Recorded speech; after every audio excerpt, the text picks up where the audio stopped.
In the beginning, that was not the beginning. All this was a frozen glacier, a mile thick.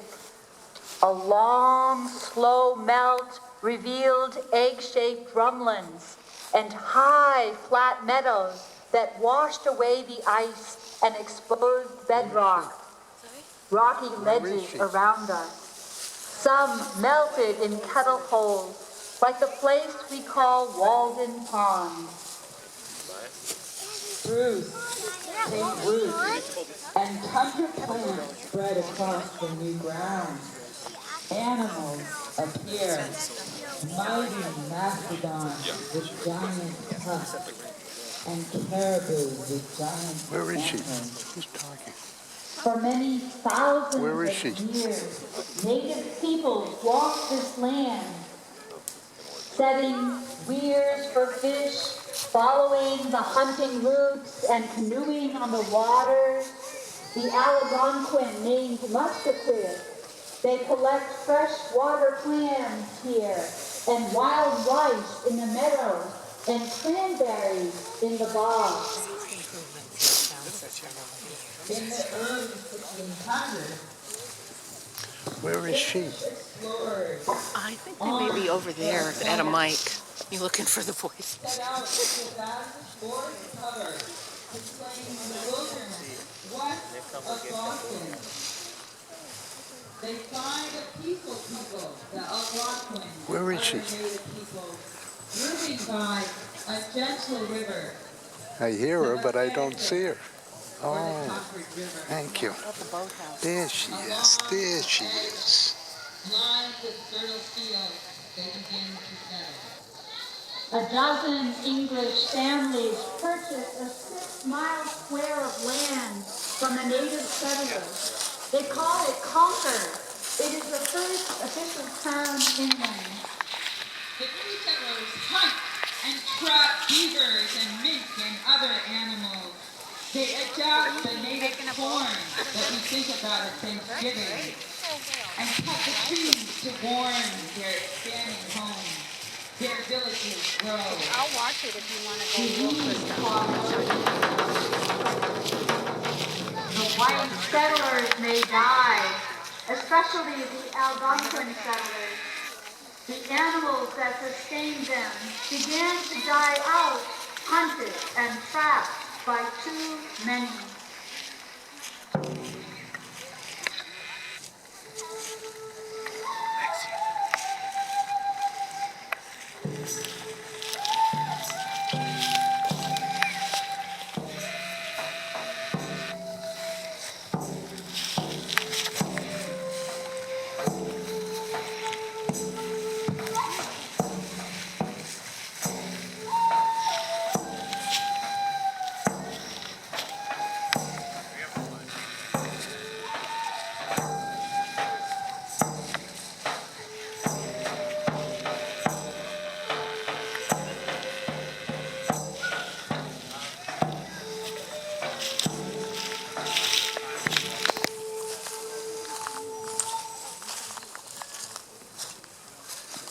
A new settler arrives for the benefit of Concord landowners. Maybe we shouldn't even call them new settlers because they were Africans who were brought in from their homeland to become unpaid laborers, allowing their masters the luxury of reading, writing, and pursuing a legacy of intellectual reflection. 1770, the old manse is built for William and Phoebe Emerson, their family and Phyllis, an African slave. Phyllis dies in birth. Her daughter is raised among Emerson's children, cared for, but not prepared for the life of the white woman. Neighbors shelter at the old man as the first musket balls begin to fly. Black men, white men, native men, and the women behind them join and respond to the militia's call. 10,000 soldiers in all. The war lasts 6 years. Land and people and all colors maimed, destroyed. A new country struggles into being, defiant and ambitious and full of dreams.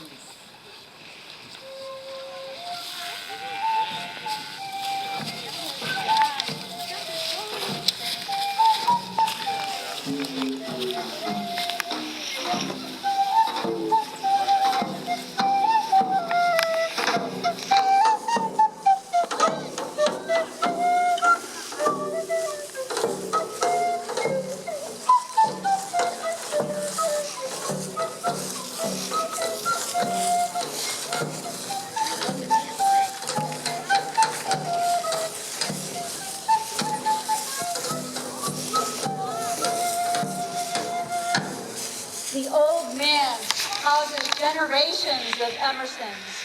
Ralph Waldo Emerson writes his essay Nature in an upstairs room.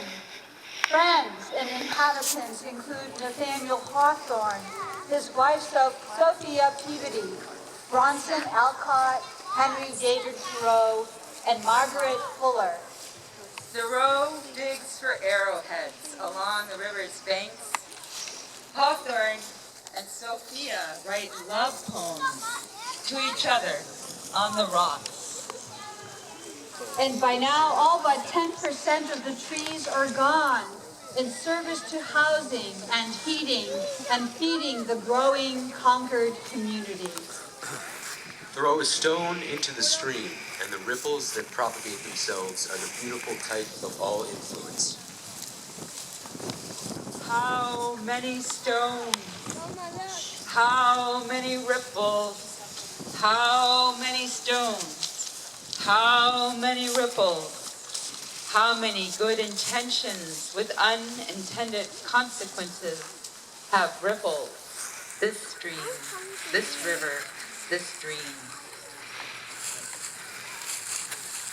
Kettle holes, meandering river, Kettle holes, grassy meadows, dense forest, dense forest, grazing fields, Water polluted water. water polluted, Forest cut down. forests cut down, Forest cut down. swamps drained, Cleaning the rivers. river level rises, Nourishing the land.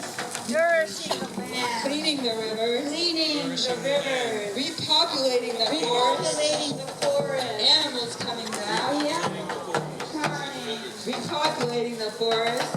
water, Greening the world. Here comes. Here comes. Here comes something on the water. Across the water. Across the water. Here it comes. Here it returns.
flesh. Stand at the confluence of the natural world and the world of humanity and technology. We have gathered here on this river for 25 years. A mere spit of time between those mile-thick glaciers. And tomorrow. 25 years we have gathered here. Some of you were not born when we started gathering here on the banks of the brown river of Skenequake. Some of those who gathered then are gone today. 25 years. A mere bit of time between the past and the future. What makes a location a place? The stories. We stand here in a place surrounded by stories of millennia, of people coming together, living here and dying here. We stand among the stories of the caribou, the mastodon. We stand among the stories of the musket balls flying, of the men of all colors giving their lives, and the women of all colors supporting and nurturing, healing.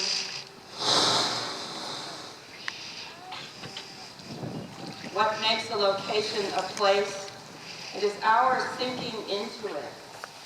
We can live on the skin of the earth. We can travel on our rubber-bound wheels and step across asphalt and enter our buildings and never need to touch this earth. We can do that. But we have a choice. We stand at a confluence of choice between living on the skin of the earth and knowing our roots into this earth. We are here today either because we care or because we're curious. And I say there's caring in curiosity. So take a moment right now, water body and feel your feet on the earth, the cool earth, the warm earth. Feel your weight on this planet. You are a real solid thing, a real solid piece of this planet. And take a breath in and feel the air into your lungs. Right now, let's do it together.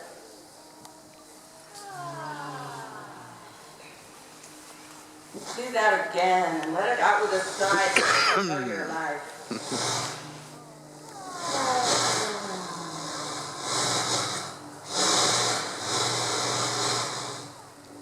I'm letting that wind freight train die down a little bit before I talk again. So Emerson, throwing a stone, seeing the ripples. Every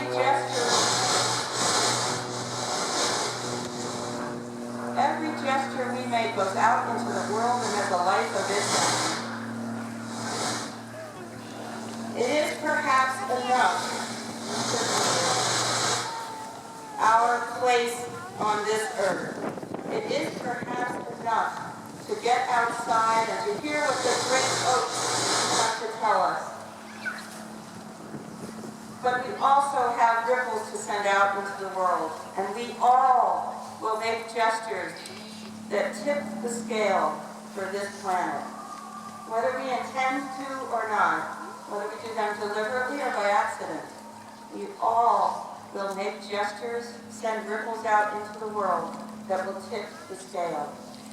So as we stand here at this confluence between the past of the mastodon and the caribou, the past of the Algonquin, the past of the Revolutionary War, and a future that is unknowable and unseeable, we can choose today to let our ripples be the kinds of ripples that will give a world 50, 100 years from now, where the spawn of the mighty oak over there, born in the 1790s, where those yet created acorns can grow into healthy trees in a healthy climate, where the great-grandchildren of you youngest among us can have a world to run and play, where the great-great-great-great-grandchildren of the squirrels scattered about will have healthy habitat, where these water levels will still be at a level where we will not be losing so much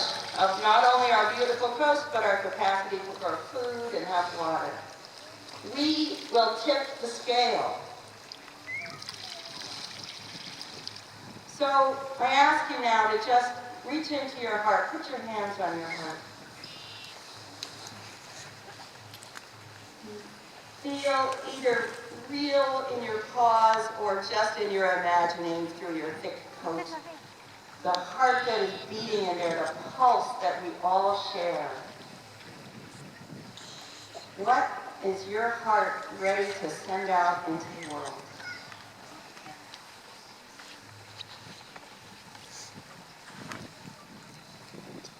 So we're going to take these beautiful creations that people made and set them down the river. And they will take cares and compassion down the river. So I invite you now, notice what's in your heart. And just take it, give it a little blow, a gesture. Send it to these earth floats, to send it down the river and out into the world. And there are pushing sticks here if people want to help push them out. And if you have a very small earth float that you have made, we have a special earth float barge right here. And it can take little pieces on it. So I invite you now, speak something that you can give to the world, to somebody near you, and bring it on down, and let's bring these floats out into the world.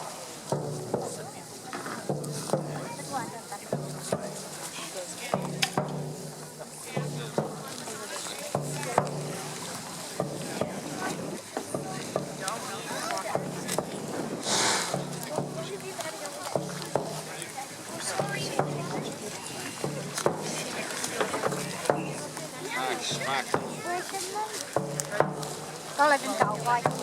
Lên cầu coi ta thả. Lên cầu coi coi. See him? See him right there? I'm at it. Pictures in.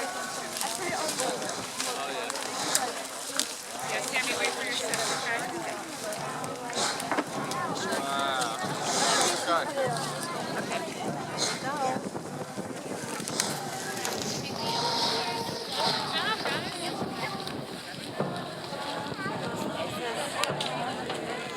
Yeah, we are. Are you close? See, there it goes. It's right there. That one? Right there, yeah. Hey, if anybody has No, that one right there. Where do you want it? To the bar? Yeah, that one. It's buried, though. On the water? That's on the top. It's collecting. There it goes. Now step out of the way.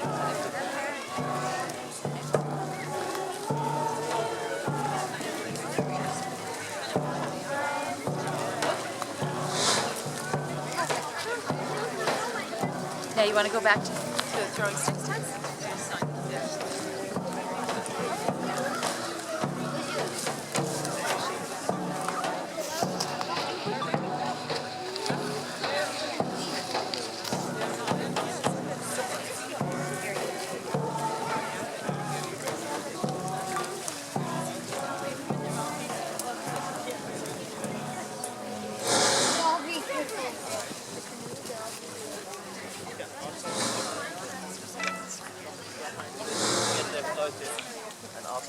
So there's an eddy here at this spot on the river. There you go. I think everybody has to work a little harder with your intentions to get these earth floats moving out into the sun. Here, I'm going to push the whole thing.